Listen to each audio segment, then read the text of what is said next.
बिस्मिल्लाहिर्रहमानिर्रहीम। अस्सलाम वालेकुम स्टूडेंट्स। आज के टॉपिक में हम डिस्कस करेंगे क्लास 9th का चैप्टर 4 का टॉपिक है 4.6 सेंटर ऑफ़ ग्रेविटी।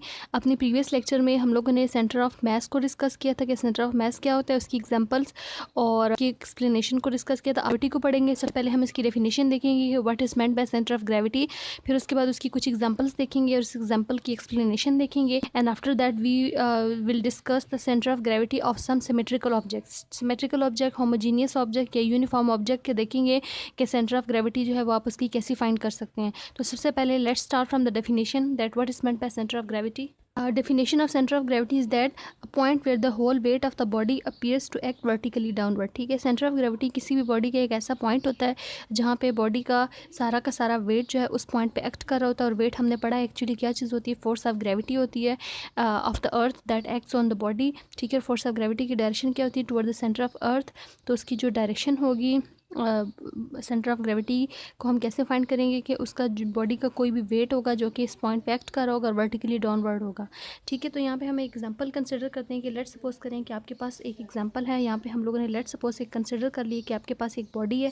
ठीक है, अब इस बॉडी में काफ़ी सारे नंबर ऑफ़ जो है वो लार्ज नंबर ऑफ़ पार्टिकल से मिलके ये बनी हुई है। ठीक है, काफ़ी सारे नंबर ऑफ़ पार्टिकल यहाँ पे इस बॉडी में मौजूद हैं। ठीक है, तो अगर इन पार्टिकल का ईच एटम का अगर इन सब का हम लोग वेट फाइंड करें तो वेट क्या होगा, इस एटम का वेट जो है वो डाउनवर्ड एक्ट कर रहा होगा, इस पार्टिकल का वेट जो है वो डाउनवर्ड एक्ट कर रहा होगा। यानी each atom has its own weight and the direction of the weight is acting vertically downward. ठीक है, इसका वेट डाउनवर्ड होगा, ये भी वेट डाउनवर्ड, यानी कि सारे के सारे जो पार्टिकल्स हैं उनका वेट वर्टिकली डाउनवर्ड एक्ट कर रहा होगा। ठीक है, तो अब अगर हमने फाइंड करनी है कि सेंटर ऑफ ग्रेविटी, यानी ये जो बॉडी है जिसमें काफ़ी सारे नंबर ऑफ़ पार्टिकल्स हैं, काफ़ी नंबर ऑफ़ एटम्स हैं, तो इसका हमने फाइंड करने के सेंटर ऑफ ग्रेविटी किधर लाई कर रहा होगा। तो सेंटर ऑफ ग्रेविटी इस पूरे बॉडी का एक ऐसा पॉइंट होगा, एक ऐसा सिंगल पॉइंट होगा। अगर इन सारे वेट का हम रिजल्टेंट फाइंड करें, रिजल्टेंट का मतलब है अगर इनका हम अलजेब्रिक सम फाइंड करें, ठीक है, तो अलजेब्रिक सम जो है वो किसी एक पॉइंट पे लाई कर रहा होगा। यानी इस पूरे बॉडी का इंटायर वेट जो है वो किसी सिंगल पॉइंट पे लाई कर रहा होगा। उस सिंगल पॉइंट को हम लोग कहते होते हैं जहाँ इस पूरी बॉडी का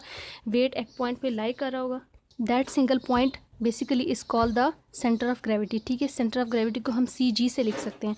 अगर यहाँ पे मैंने ये एक ऐसा इसका सेंट्रल पॉइंट ले लिया, अब देखें इसके लेफ़्ट साइड पे राइट साइड पे देखें यहाँ नंबर ऑफ़ एटम्स हैं। ठीक है, अगर लेफ़्ट साइड पे देखें तो नंबर ऑफ़ एटम्स है जिनका अपना वेट है, यहाँ पे इसका अपना वेट है और यहाँ पे पार्टिकल्स का अपना वेट है। ठीक है, तो अगर सेंटर ऑफ ग्रेविटी वो सेंटर पॉइंट होगा जिस पे अगर इन वेट का हम लोग फाइंड करेंगे टॉर्क। ठीक है, तो ये जो टॉर्क प्रोड्यूस करेंगे ये क्लॉकवाइज डायरेक्शन होगी और इन वाले एटम्स की जो वेट की जो टॉर्क प्रोड्यूस होगा that is in anti clockwise direction and that produce the torque in clockwise rotation. ठीक है, तो यहाँ अगर हमने सेम नंबर ऑफ़ पार्टिकल्स ले लिए हैं और लेफ्ट साइड पे भी सेम है और राइट साइड पे भी सेम नंबर ऑफ़ पार्टिकल्स ले लिए हैं तो उनका वेट जो है वो भी सेम होगा। ठीक है, अगर उनका वेट सेम है तो ये वाला जो टॉर्क है क्लॉकवाइज जो मोमेंट होगा वो एंटी क्लॉकवाइज मोमेंट के इक्वल होगा। यानी क्लॉकवाइज टॉर और एंटी क्लॉकवाइज टॉर जो है वो इक्वल होंगे, यानी यहाँ पे इसमें कोई रोटेशन भी नहीं होगी। तो ये वाला जो सेंट्रल पॉइंट होगा that is basically call the centre of gravity of that particle. ठीक है, जहाँ पे सारा का सारा इस बॉडी का वेट वर्टिकली डाउनवर्ड एक्ट कर रहा होगा। ठीक है, तो अर्थ हमने पढ़ी है कि अर्थ जो है attracts every atom toward its centre by the force known as a force of gravity on atom और the weight of that atom and that force of gravity is equal to the weight of that atom. तो each atom has its own weight. Clear.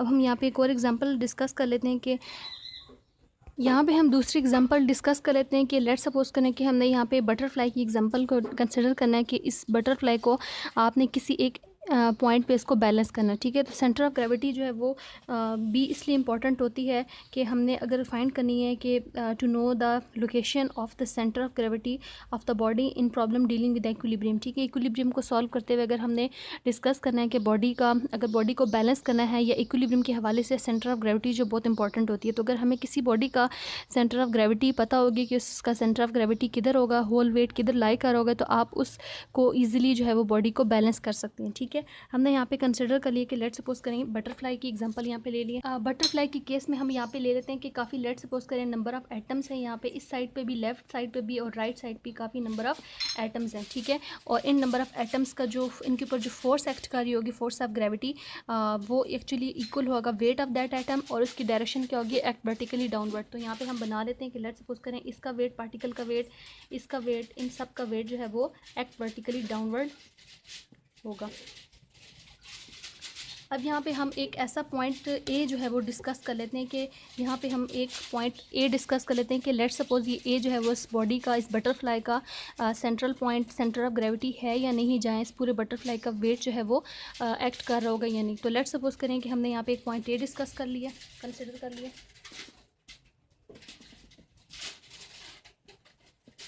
ठीक है। अब यहाँ पे हम लोगों ने लेट सपोज की एक पॉइंट, अब यहाँ पे देखें कि लेफ़्ट साइड पे हम लोगों ने काफ़ी जो पॉइंट ए है उसको हमने इस तरह ड्रॉ किया है कि लेफ़्ट साइड पे जो नंबर ऑफ़ एटम्स हैं वो ज़्यादा हैं और जो राइट साइड पे नंबर ऑफ़ एटम्स हैं वो क्या है, लेस हैं, ठीक है।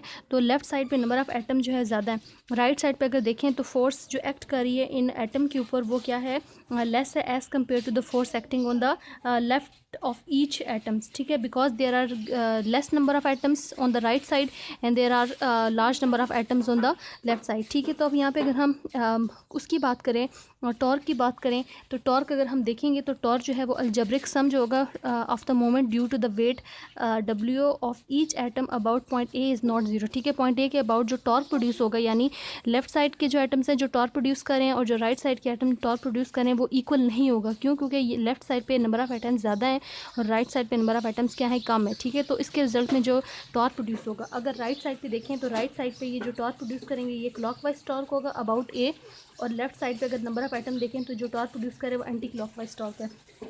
यानी कि अबाउट ए जो टॉर्क प्रोड्यूस हो रहा है, अगर इनका अलजेब्रिक सम देखें, अलजेब्रिक सम का मतलब है अगर हम लोग क्लॉकवाइज टॉर्क और एंटी क्लॉकवाइज टॉर्क का सम देखें कि जो टोटल टॉर्क प्रोड्यूस हो रहा है वो इक्वल है या नहीं, तो यहाँ पे वो इक्वल इसलिए नहीं होगा क्योंकि लेफ़्ट साइड पे नंबर ऑफ़ आइटम ज़्यादा है तो उसका टॉर्क ज़्यादा होगा, और राइट साइड पे नंबर ऑफ़ आइटम जो है वो कम है तो उनका जो टॉर्क प्रोड्यूस करेंगे क्लॉकवाइज टॉर्क वो क्या होगा, लेस होगा। यानी यहाँ पे जो एंटी क्लॉकवाइज टॉर्क है that is greater than the clockwise torque, ठीक है।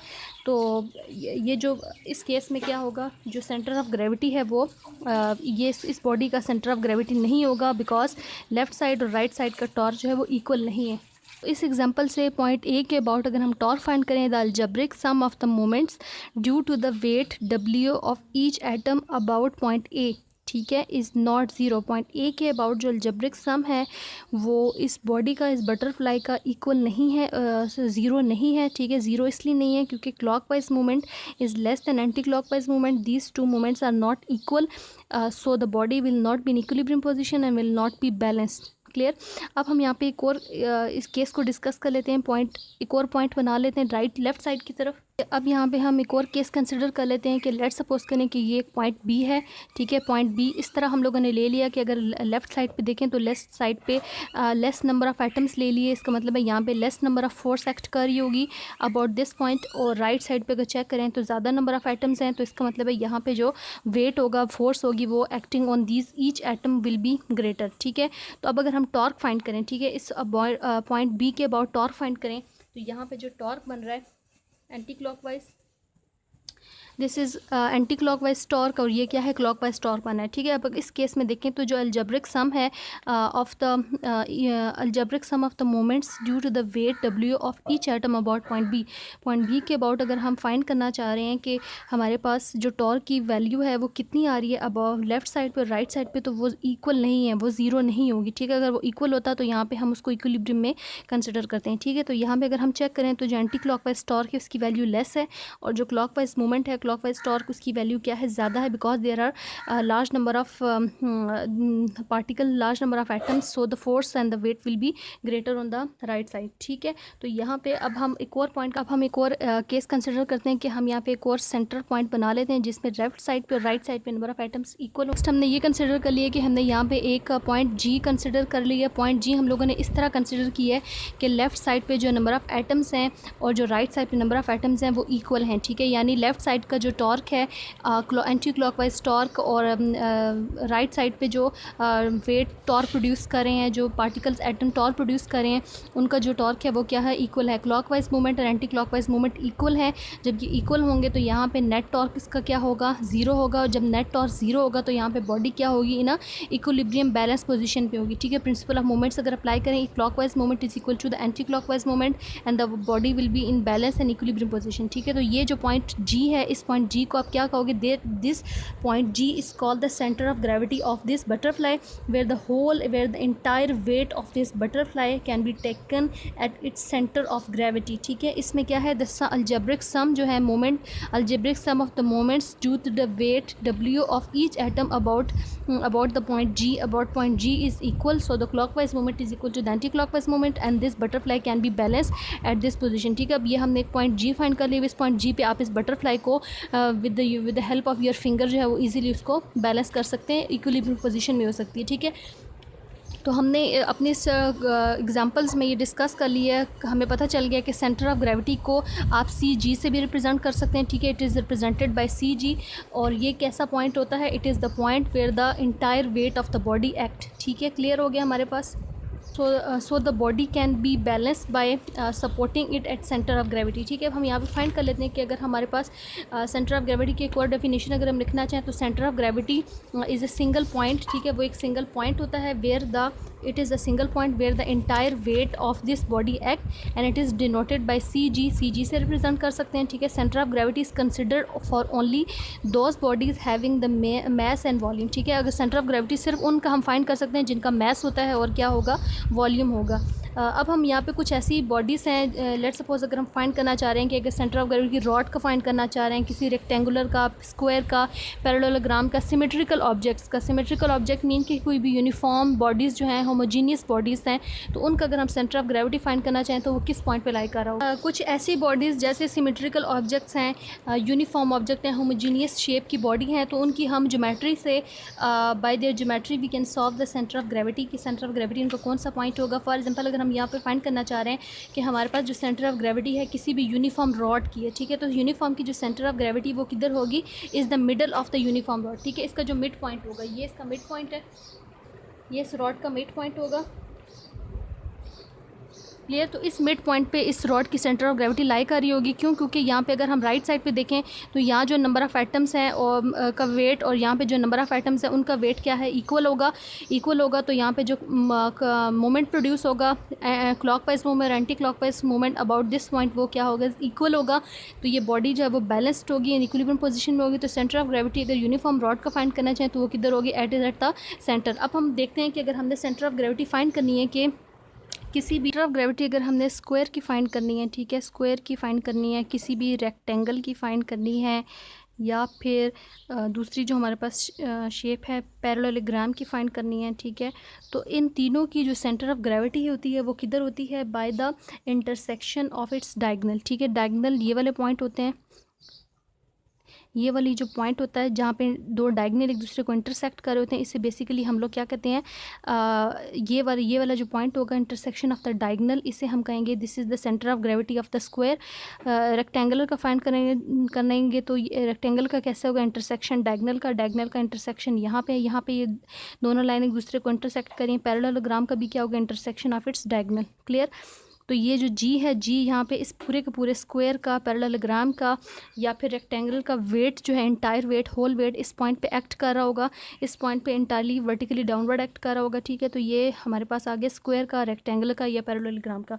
अब अगर हम फाइंड करना चाहें कि हमारे पास लेट सपोज करें कि कोई भी सर्कुलर डिस्क है या ट्राइंगल का इंटरसेक्शन, ट्राइंगल का फाइंड करना चाह रहे हैं सेंटर ऑफ ग्रेविटी, तो वो किधर होगा। अगर हमने फाइंड करना है centre of gravity circular disc की फाइंड करनी, तो सर्कुलर डिस्क की जो सेंटर ऑफ ग्रेविटी होगी is at the centre.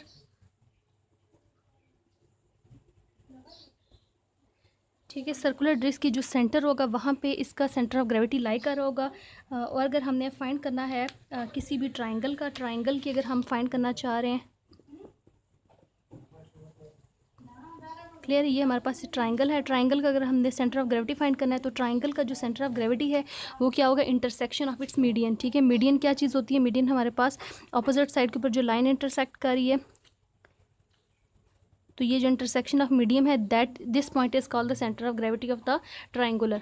I hope कि ये आपको सब क्लियर हो गया। अब हम सेंटर ऑफ ग्रेविटी अगले टॉपिक में लेक्चर में हम डिस्कस करेंगे कि हमारे पास कोई अगर इरेगुलर शेप की एक बॉडी है, थिन लेमिना है या शीट है, तो उसकी हमने सेंटर ऑफ ग्रेविटी कैसे फाइंड करनी है। ये हम लोगों ने देखे थे सिमेट्रिकल ऑब्जेक्ट्स के